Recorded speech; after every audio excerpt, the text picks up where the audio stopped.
On July 3rd, someone on social media revealed that Hangzhou East Railway Station, once touted as one of Asia's largest high-speed rail stations, has experienced platform subsidence just 11 years after its opening.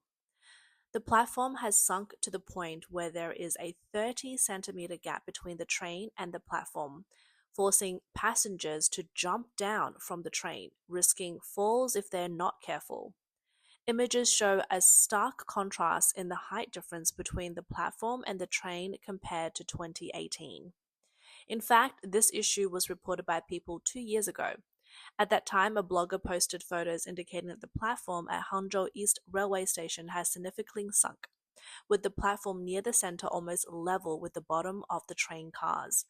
While there was a noticeable height difference at both ends, requiring extra caution when boarding or alighting.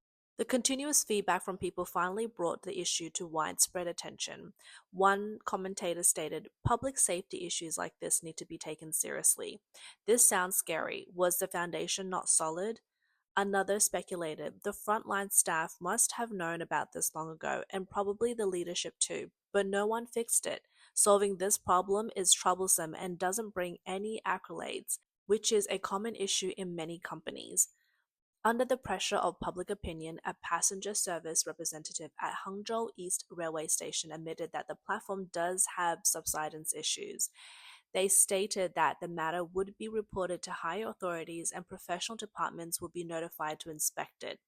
Some people discovered that in January 2024, China Railway Shanghai Group Hangzhou Housing and Construction segment had already called for bids for the Hangzhou East Station platform and column subsidence observation project.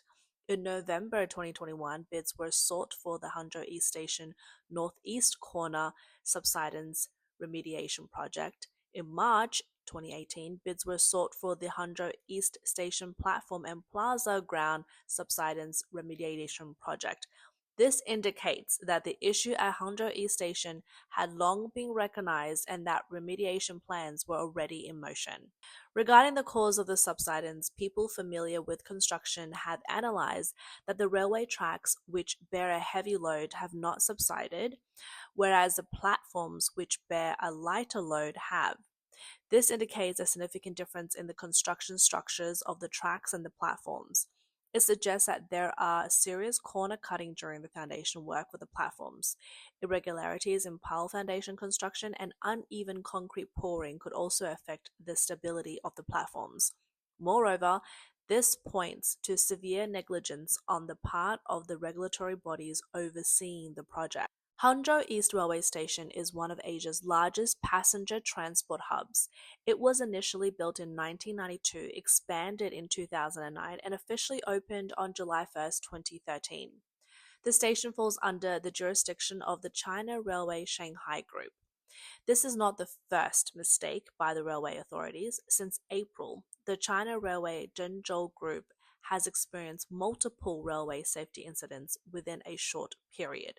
These include the April 12 incident where construction on the Beijing-Guangzhou line severed a cable, the April 13 high-speed train signal failure that delayed trains, the April 22nd construction related to train delays, the May 10 construction related train delays, and the May 15 incident where construction severed another cable. On May 17th, in response to these issues, the Safety Supervision Office, the Engineering Department, the Electrical Department, and the Planning Department of the China Railway Zhengzhou Group were summoned for a meeting by the Wuhan Railway Supervision and Administration Bureau. The relevant construction units also attended this meeting. According to publicly available information, the China Railway Zhengzhou Group is one of the 18 railway group companies managed by the China State Railway Group. Its headquarters are in Zhengzhou, Henan Province, located at the very center of China's railway network. This central location has earned it the nickname the heart of China's railways. This incident has sparked widespread attention and heated discussions among people. Many have expressed concerns, noting that China Railway Zhengzhou Group, being a crucial hub in the national railway system, frequently experiences incidents such as severed cables and train delays. This suggests that accident hazards have long been present. They question why the relevant departments did not take preventative measures leading to repeated accidents in a short period. How can the public's smooth travel be ensured? Some people also pointed out that a severed cable incurred losses in the millions. They wonder if the construction team that severed the cables was unlicensed and why both the construction team and the relevant departments of the Zhenzhou Group are suspected in these repeated incidents. How could such critical infrastructure be so frequently disrupted? Others have questioned the official reports, highlighting not only the frequent safety incidents within the jurisdiction of the China Railway Zhenzhou Group, but also revealing the large number of departments within the group. They ask how many people are employed by the railway group and why, despite these numbers, so many safety incidents occur if everyone is fulfilling their responsibilities. Commentators believe that such accidents were bound to happen eventually, as there have been reports indicating that high-speed rail projects have been plagued by corner-cutting practices. Last July 20, the state media outlet Economic Information Daily reported that Shanjie Industrial, a labor subcontractor for the third section of the Shandong province Laixi Rongchen high-speed rail, filed a complaint alleging that the main contractor, China Construction 8th Engineering Division, was involved in substandard construction practices. The head of the Shanjie company revealed that the threaded piles in the subgrade section of the Laixi Rongchen high-speed rail, which they were responsible for, had been deliberately shortened by 4 to 5 meters. Over 90% of the threaded piles did not meet the designed length, with some being less than half of the intended length. Multiple construction workers confirmed that such practices significantly reduced the amount of concrete used. This meant the China Construction 8th Engineering Division could save a substantial amount of money. Experts have warned that the length of pile foundation is a critical parameter in engineering design. If they do not meet the required specifications, the bearing capacity will be compromised and the quality of subsequent construction will be difficult to ensure. The Laixi Rongchen high-speed rail is a major project in Shandong province, stretching from Laixi in Qingdao City to Rongchen in Weihai City, with a total length of 193 kilometers and an investment of 29.7 billion yuan or 4.1 billion US dollars. In addition to concerns about the quality of China's high-speed rail, there have been reports highlighting significant infrastructure failures behind the scenes. Over the past decade, high-speed rails has been touted as China's most prominent national business card, with an increasing number of provinces boasting intercity high-speed rail connections. Some regions have been proposed high-speed rail connections between counties, earning China the nickname Infrastructure Maniac. However, on May 21st, the state media outlet China Bureau Journal discovered that at least 26 high-speed rail stations in China were either unused or had been shut down despite being completed. Among these stations, Haikou Railway Station in Danzhou, Hainan Province, saw an investment of over 40 million yuan or 5.5 million US dollars.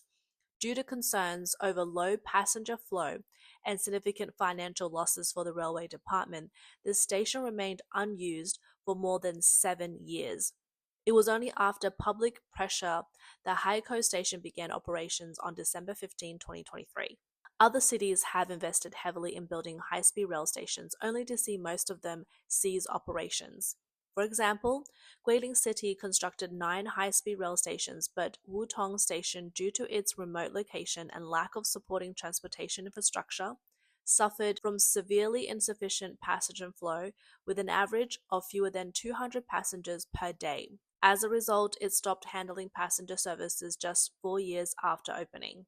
Additionally, the Hainan Ring high-speed rail's Helei Station in Wanning City and the Shenyang West Station on the Beijing-Harbin high-speed rail have been completed but remain non-operational. Zhoulongshan Station in Zhuzhou City and Yizhuang Station on the Beijing-Tianjin intercity high-speed rail in the Beijing Economic Technological Development Area were briefly operational before closing due to low passenger flow. Many other high-speed rail stations across the country, including some large railway stations, face similar situations. These circumstances have raised significant concerns about how such high costly speed rail stations ended up being idle. Who should be held accountable for these ineffective investments? In response, some local government officials have stated that during the initial stages of high speed rail construction, the majority of funding came from the former Ministry of Railways, giving the Railway Department significant influence over the routes and station locations. In recent years, with increasing local investment in high speed rail construction, local governments have gained more influence. According to officials from the China State Railway Group, if a station lacks adequate transportation infrastructure or has low passenger flow, the railway department may reduce the number of stops or temporarily cease passenger services. Addressing this issue, a professor at the University of South Carolina, Aiken, Frank Shear, commented that railway investment is a joint venture between the central and local governments, both of which are government investments. He noted that there has been a lack of thorough feasibility studies on factors like passenger flow, income levels, and demand. Instead, these projects are often driven by the Chinese government's impulse decisions as they benefit from the country's GDP, bolster political achievements, and attract international investors, resulting in significant waste. A Chinese American economist, David Huang, also pointed out that it is challenging to distinguish the responsibilities between the central and local governments and relevant departments regarding high speed rail investment. Over the past 40 years, China's development required extensive investment in various transportation infrastructure to support product exports to Europe and the US. But the level of investment has often exceeded actual needs, especially in the past decade as the economic growth rate has slowed. This has led to a cycle of diminishing returns on investment driven by continuous monetary expansion and increased lending. According to economic principles, when investment exceeds a certain threshold, additional investments only decrease profitability or even lead to losses. Furthermore, some external observers argue that a more severe risk than these financial issues is that China's high speed rail is not only in a construction boom but also in a peak period of new debt accumulating on top of old debt. Since China's high speed rail relies heavily on debt financing, its rapid expansion in rail mileage has been paralleled by a soaring debt burden. In 2023, China's State Railway Group achieved an operating revenue of about 1.25 trillion yuan and a net profit of 3.3 billion yuan, or about 440 million US dollars, marking its best performance year. Despite these impressive earnings, the economy's debt levels are alarmingly high. Data indicates that from 2005 to 2023, China Railway's total debt surged from 477 billion yuan to 6 trillion yuan, or 800 billion US dollars, a 13-fold increase. The annual interest payments alone exceed 200 billion yuan, making the net profit of 3.3 billion yuan insufficient to cover even a fraction of the interest. As a result, China Railway is still in a peak period of principal and interest repayments. A professor at the School of Economics and Management at Beijing Jiao Tong University, Zhao Jian, wrote in Hygiene that people often see China's high-speed rail network as the world's largest and admire its speed, but they overlook the other side of the story. China's high-speed rail debt and operating losses are also the highest in the world, severely deteriorating the country's transportation structure. Zhao Jian predicts that, given the financial state of high-speed rail, it will eventually become a grey rhino for China's financial system. The term grey rhino refers to highly probable, high-impact yet neglected crises. Moreover, media reports have found that the debt issue have also adversely affected other industries. Between 2013 and 2017, the national railway network expanded by 29,400 kilometers, including 15,700 kilometers of high-speed rail, marking the most intensive period of railway investment in history.